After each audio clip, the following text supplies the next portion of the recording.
Hoje a gente vai continuar o nosso conteúdo falando sobre o desenvolvimento embrionário, tá? Então a gente vai ver aqui a formação do indivíduo, que vai ser a sequência de eventos que vai conduzir à formação de um indivíduo a partir do zigoto, que vai ser conhecida como ontogênese, tá? A gente tem alguns tipos de ovos dos cordados.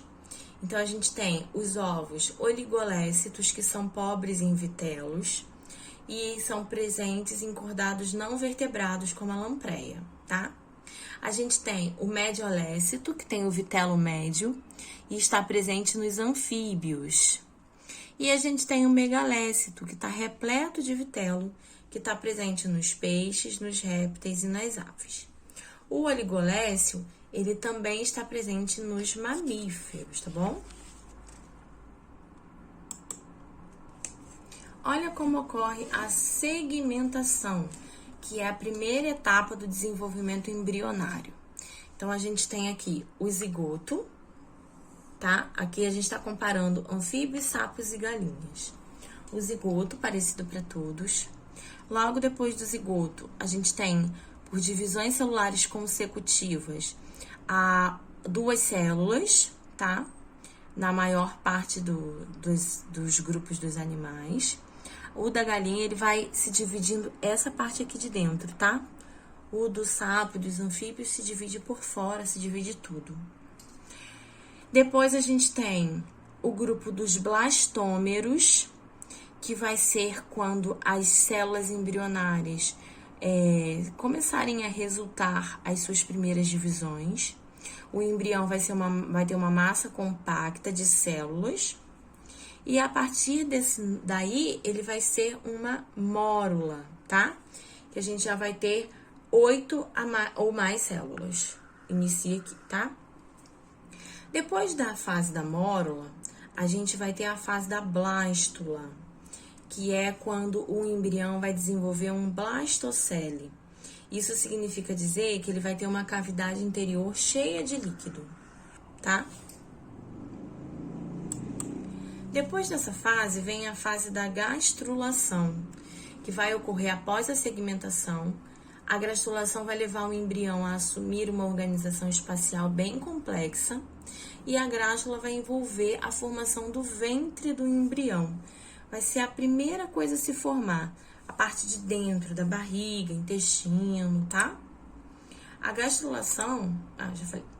Os folhetos embrionários, nesse momento, vão começar a se dividir. E aí vão aparecer a ectoderma, a endoderma e a mesoderma, tá? Ectoderma a parte de fora, mesoderma do meio e a endoderma a parte de dentro.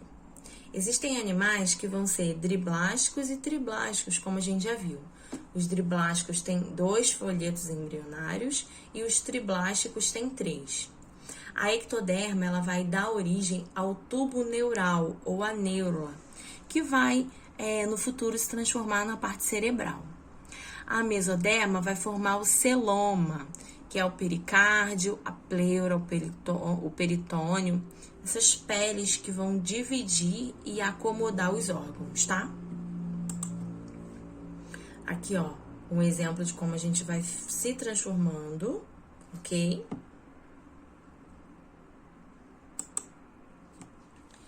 Em embriões, as células totipotentes, elas vão se converter em qualquer tipo de célula. Depois que esses embriões estão adultos, essas células, elas vão ser menos encontradas no corpo, sendo encontradas ainda na medula óssea, tá?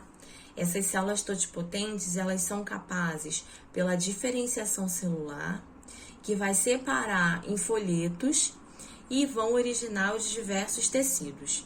As células vão fazer uma espécie de migração para os lugares aonde elas estão se diferenciando, tá? Células dos ossos vão para os ossos, células do estômago vão para o estômago. Elas vão, a partir do momento que elas se diferenciam, elas vão tomando rumos diferentes dentro do corpo do embrião. E aí vai se iniciar a organogênese, que é a formação dos órgãos. À medida em que se diferenciam, as células migram para lugares específicos, onde elas vão influenciar as outras células daquele lugar para continuar essa organogênese, tá? A gente tem aqui, ó, primeira fase de blástula, segunda fase de glástula, e aí a gente tem a diferenciação de ectoderma, mesoderma e endoderma, cada uma formando os seus próprios tecidos, tá? A partir das células totipotentes. Existem algumas evidências da evolução que são chamadas de órgãos homólogos, que são estruturas embrionárias comuns que vão exibir estruturas semelhantes, vão ser parecidas, mesmo em espécies distintas. Aqui a gente tem o braço do ser humano, uma nadadeira da baleia, a pata de um cavalo e a asa de um morcego. São 4 animais diferentes, todos dentro do grupo dos mamíferos, e os órgãos internos, que são os ossos aqui nesse caso, eles são extremamente parecidos, as estruturas são semelhantes. Elas só estão adaptadas à melhor condição desses animais, tá? O desenvolvimento humano é um evento que leva uma média de 40 semanas. A partir da fecundação, a gente tem a segmentação, que é esse primeiro momento da divisão, forma de blastocisto, que é quando ele começa a se multiplicar, a anidação, que é o momento onde esse primeiro ovo, né, esse zigoto, vai descer da trompa e se fixar no endométrio. A partir daí a gente tem a gastrulação e o início da formação da placa neural.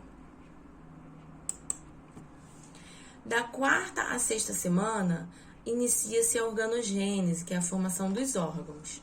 Na 5ª semana, a circulação umbilical, o feto já começa a receber os alimentos, né, os nutrientes que a mãe ingere. Na 6ª semana, ele já tem um coraçãozinho batendo.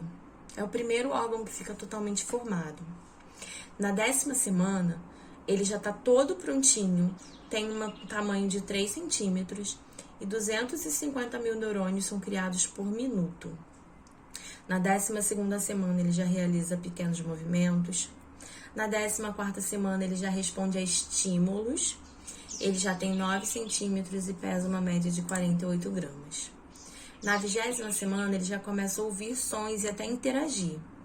Na 26ª semana, ele pisca os olhinhos e já pode até sobreviver caso nasça prematuro. Na 30ª semana, ele já está pronto, já está totalmente formado. Na 34ª semana, o pulmão já está totalmente pronto. Se ele nascer, ele já consegue respirar sozinho. E na 40ª semana, ele passa a ganhar 30 gramas por dia. Então, ele começa a crescer de tamanho, o útero fica muito pequeno e ele começa a fazer força para sair dali, né? A apoptose, ela é a morte celular programada. É a capacidade das células se programarem para ter a própria morte. Isso vai permitir que o embrião seja remodelado todo o momento. As células apoptóticas, elas são fagocitadas por macrófagos que estão ali presentes, tá? Elas são ingeridas, englobadas e ingeridas. Acredita-se que algumas doenças são algum tipo de distúrbio desse controle da apoptose. Doenças como lúpus, Alzheimer, Parkinson, autoimunes, tá? Alguns tipos de câncer iam estar relacionadas a essa falta de capacidade das células programarem a própria morte.